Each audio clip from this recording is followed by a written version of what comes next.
Assalamualaikum warahmatullahi wabarakatuh. Perkenalkan, nama saya Muhammad Toya Akbar dengan nomor induk mahasiswa 21010404083. Saya mahasiswa UIN Antasari Banjarmasin, jurusan Manajemen Dakwah dengan lokal 21C2. Di sini saya ingin menjelaskan mapping mengenai manajemen dakwah, yang mana mata kuliah tersebut diampu oleh Ibu dosen Rizkiatul Hasanah, Esos Emsos. Selamat menonton. Pengertian manajemen dakwah.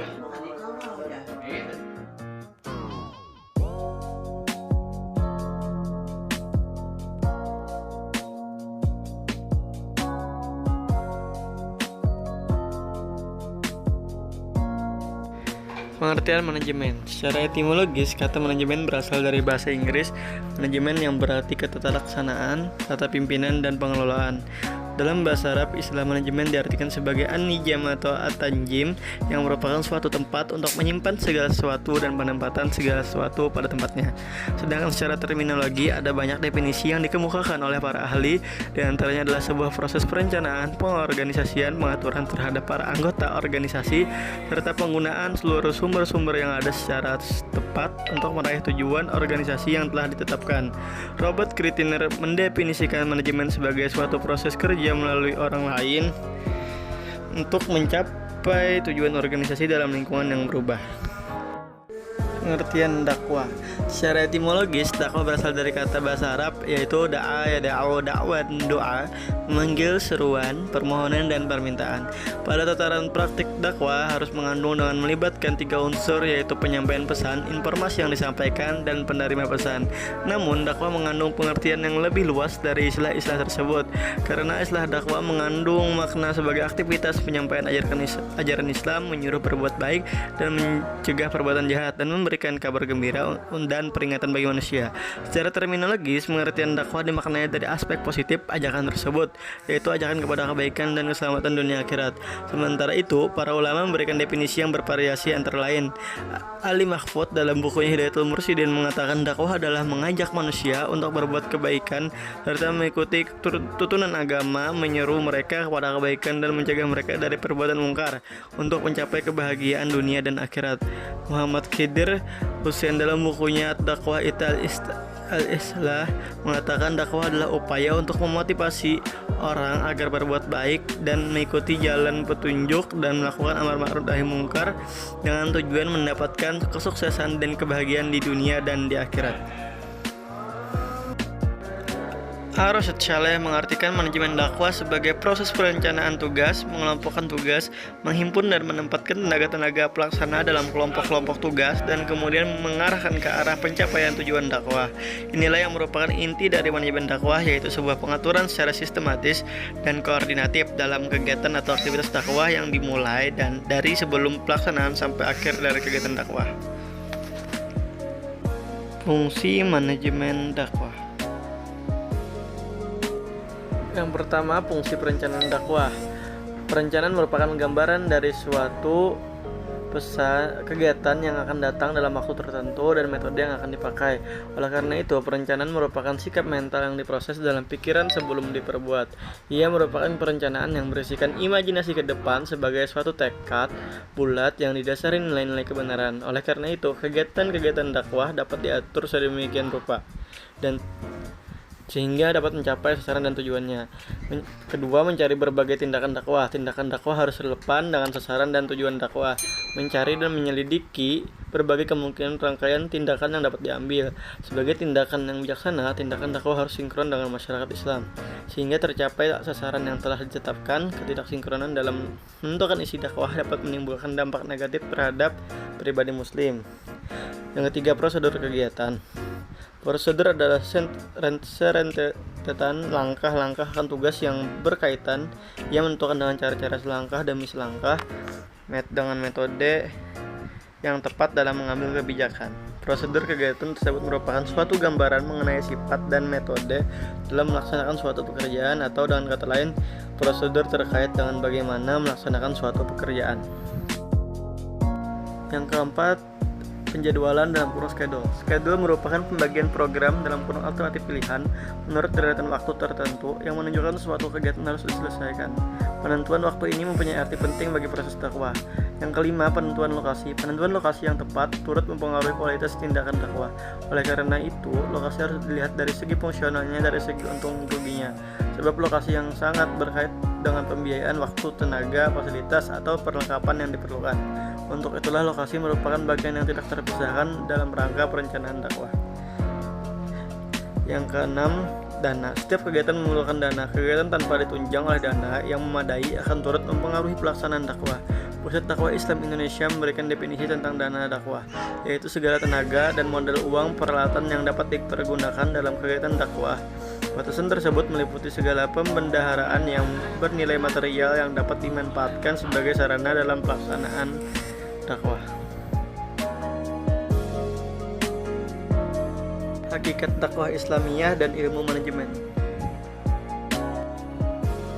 Jika dikatakan bahwa manajemen selalu diterapkan dalam hubungan dengan usaha orang tertentu dan terkandung adanya suatu tujuan tertentu yang akan dicapai oleh kelompok yang bersangkutan, sedang dakwah selalu diarahkan pada suatu kemajuan yang lebih baik, maka salah satu implikasi pernyataan tersebut ialah bahwa manajemen dakwah puncaknya harus merupakan orang-orang yang mampu memecahkan masalah atau problem yang dihadapi pendakwah. Jika dikatakan bahwa manajemen selalu diterapkan dalam hubungan dengan usaha orang tertentu dan terkandung adanya suatu tujuan tertentu yang akan dicapai oleh kelompok yang bersangkutan, sedangkan dakwah selalu diarahkan pada suatu kemajuan yang lebih baik, maka salah satu implikasi pernyataan tersebut ialah bahwa manajemen dakwah puncaknya harus merupakan orang-orang yang mampu memecahkan masalah atau problem yang menghadapi dakwah, terlepas apakah masalah manajemen dakwah itu rumit dan mempunyai dampak kuat untuk jangka panjang atau relatif sederhana, dan dengan dampak yang tidak kuat dan hanya bersifat jangka pendek atau sedang. Yang jelas ialah bahwa pendekatan dengan teknik yang digunakan harus mampu mencabut akar permasalahan dan tidak sekadar mengobati segala gejala-gejalanya saja. Menurut Amrullah Ahmad, bahwa pada hakikatnya dakwah Islam merupakan aktualisasi iman yang dimanifestasikan dalam suatu sistem kegiatan manusia beriman yang termaktub dalam berbagai bidang kehidupan bermasyarakat. Manajemen dakwah merupakan suatu proses yang dinamik karena ia berlangsung secara terus-menerus dalam suatu organisasi. Setiap perencanaan selalu memerlukan peninjauan ulang dan bahkan mungkin perubahan di masa depan. Pertimbangannya adalah kondisi yang dihadapi selalu berubah-ubah. Manajemen dakwah dimaksudkan agar pelaksana dakwah mampu menampilkan kinerja tinggi. Hanya dengan demikianlah hakikat pencapaian tujuan dan berbagai sasaran dapat dicapai dengan baik. Landasan dasar manajemen dakwah. Nakliyah, pengertian dan sumber landasannya. Perkataan yang diturunkan oleh Allah Subhanahu wa Ta'ala melalui ayat-ayatnya yang berupa ucapan, firman atau wahyu merupakan pengertian nakliyah atau bisa juga disebut qauliyah.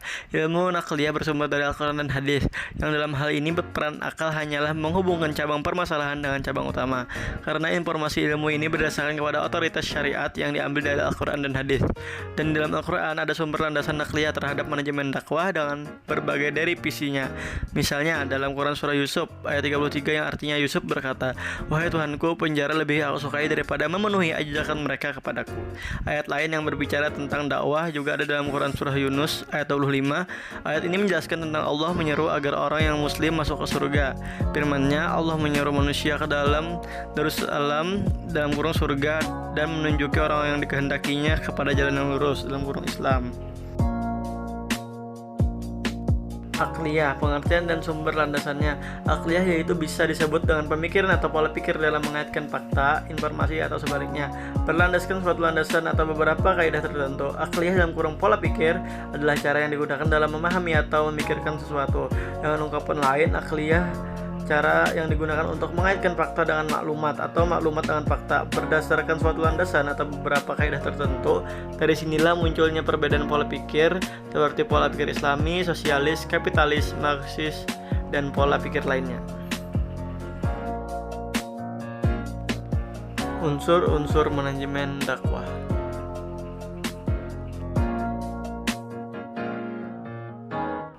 Unsur-unsur manajemen dakwah yang telah dimiliki dakwah Islam yaitu: 1. Dakwah Islam memiliki tujuan tertentu, yaitu menyebarkan tauhid, beribadah kepada Allah Subhanahu wa Ta'ala, dan mensucikan manusia dari kemusyrikan. Kedua, memiliki orang-orang yang bertugas menjalankan upaya untuk mencapai tujuan tersebut. Ketiga, terdapat seseorang yang memimpin tim atau kelompok. Pemimpin ini bertugas untuk mengatur dan membuat perencanaan langkah-langkah yang akurat dan cermat untuk mencapai tujuan yang dimaksud. Keempat, dakwah Islam telah memiliki tempat pusat kegiatan markas untuk berkumpul, berdiskusi untuk perencanaan dakwah.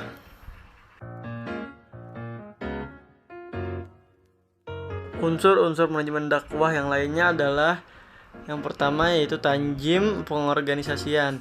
Pengorganisasian dalam kurung organizing atau dalam istilah bahasa Arab disebut al-tanjim adalah seluruh pengelompokan orang-orang, alat-alat, tugas-tugas, tanggung jawab, dan wewenang.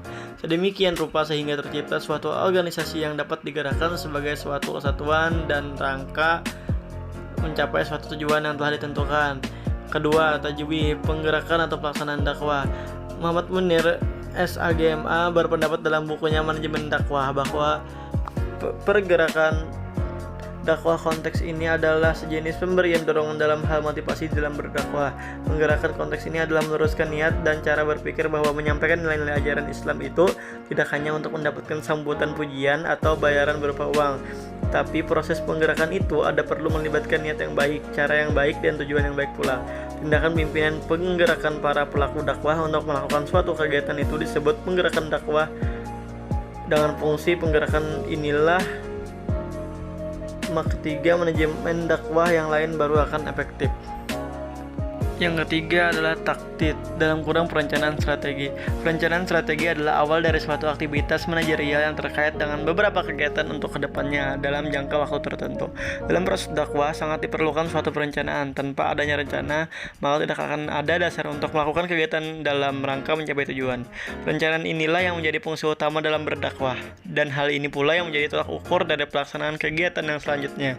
Agar memperoleh hasil maksimal dalam hal ini, Allah sudah menerangkan dengan jelas penciptaan alam semesta dengan disertai perencanaan yang matang dan tujuan yang jelas.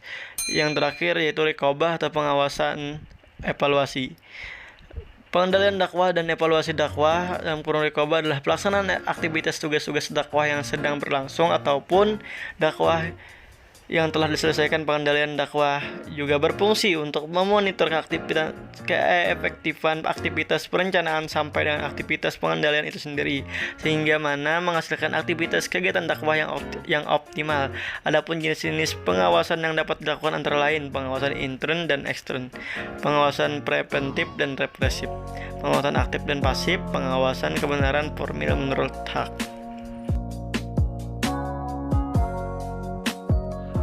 Fungsi manajemen dakwah.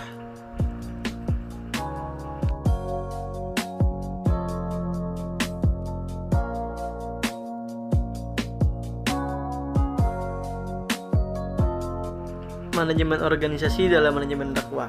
Organisasi adalah setiap bentuk persekutuan antara dua orang atau lebih yang bekerja sama untuk mencapai tujuan bersama dan terikat secara formal, tercermin pada hubungan kelompok orang yang disebut pimpinan dan sekelompok orang yang disebut bawahan. Organisasi dakwah dapat dirumuskan sebagai rangkaian aktivitas menyusun suatu kerangka yang menjadi wadah bagi segenap kegiatan usaha dakwah dengan jalan bagi dan mengelompokkan pekerjaan yang harus dilaksanakan serta menetapkan dan menyusun jalinan hubungan kerja di antara satuan-satuan organisasi atau petugasnya. Pengorganisasian tersebut mempunyai arti penting bagi proses dakwah, sebab dengan pengorganisasian maka rencana menjadi lebih mudah pelaksanaannya.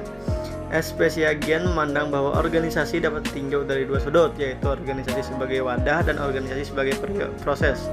Dapat dipahami bahwa organisasi adalah hubungan kerjasama sejumlah orang untuk mencapai suatu tujuan. Dalam organisasi terdapat sejumlah orang, adanya tujuan bersama. Interaksi setiap orang dalam organisasi mempunyai tujuan pribadi dan interaksi itu selalu diarahkan untuk tujuan bersama. Fungsi manajemen adalah rangkaian berbagai kegiatan yang telah ditetapkan dan memiliki hubungan saling ketergantungan antara yang satu dengan yang lainnya, yang dilaksanakan oleh orang-orang dalam organisasi atau bagian-bagian yang diberi tugas untuk melaksanakan kegiatan.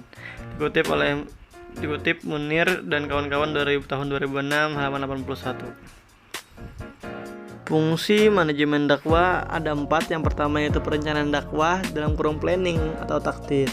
Perencanaan planning dalam istilah bahasa Arab disebut taktit adalah pemilihan atau penetapan tujuan-tujuan organisasi dan penentuan strategi, kebijakan, proyek, program, prosedur, metode, sistem, anggaran, dan standar yang dibutuhkan untuk mencapai suatu tujuan.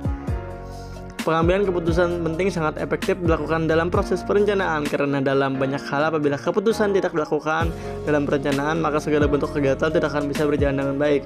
Perencanaan pada dasarnya merupakan keputusan yang dirumuskan untuk mengantisipasi kondisi atau keadaan masa depan. Dapat pula diartikan sebagai proses merumuskan keputusan yang berkenaan dengan pelaksanaan tugas-tugas pokok organisasi. Pengorganisasian dalam kurung organizing al-tanzim. Pengorganisasian organizing atau dalam istilah bahasa Arab disebut al-tanjim adalah seluruh pengelompokan orang-orang, alat-alat, tugas-tugas, tanggung jawab, dan wewenang sedemikian rupa sehingga tercipta suatu organisasi yang dapat digerakkan sebagai suatu kesatuan dalam rangka mencapai suatu tujuan yang telah ditentukan. Setelah direncanakan, langkah berikutnya dalam pencapaian tujuan organisasi adalah mengorganisir segala sumber daya untuk guna menggerakkan organisasi pada tujuan yang telah ditentukan. Pengorganisasian mempunyai arti penting bagi proses dakwah. Hal ini karena dengan pengorganisasian maka rencana dakwah menjadi mudah pelaksanaannya. Penggerakan dakwah dalam kurung actuating atau tajwid. Penggerakan dakwah merupakan upaya menyadarkan orang lain atau anggota suatu organisasi untuk dapat bekerja sama dalam mencapai tujuan. Pada fase penggerakan ini merupakan inti dari manajemen dakwah. Setiap komponen dalam organisasi akan saling bahu-membahu untuk bekerja sama dalam mensukseskan program yang dilaksanakan. Adapun pengertian penggerakan adalah seluruh proses pemberian motivasi kerja pada para bawahan sedemikian rupa sehingga mereka mampu bekerja sama dengan ikhlas demi tercapainya tujuan organisasi dengan efisien dan ekonomis. Pengendalian dan evaluasi dakwah dalam kurung controlling atau rikobah.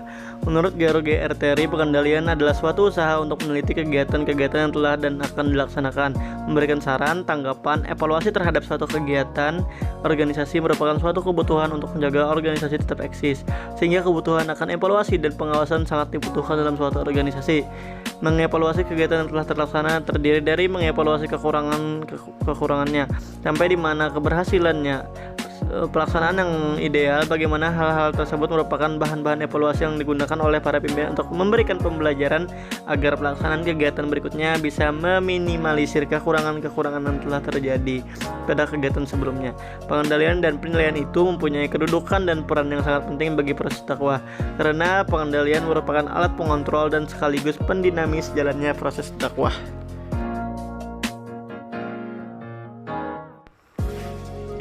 Tujuan dan sasaran dakwah.